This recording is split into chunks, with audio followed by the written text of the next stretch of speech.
তাদের জন্য দরকার এই দীপ্তরুচি গাছ। এর ইংরেজি নাম হচ্ছে পেপেরোমিয়া।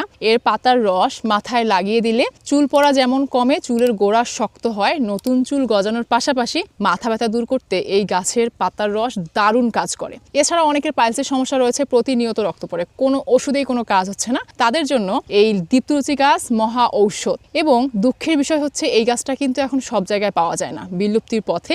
অনেক খোঁজাখুঁজির পর আমি অনেক জায়গা থেকে খুঁজে নিয়ে আসলাম আমাদের প্রজেক্টে লাগানোর জন্য, কারণ এই গাছটা আমার ভীষণ পছন্দ। এই গাছটা আমি রেখে দিব। এটা ঔষধি গুণে যেমন ভরপুর, ঠিক তেমনি এটি সবজি হিসেবেও কিন্তু খাওয়া যায়।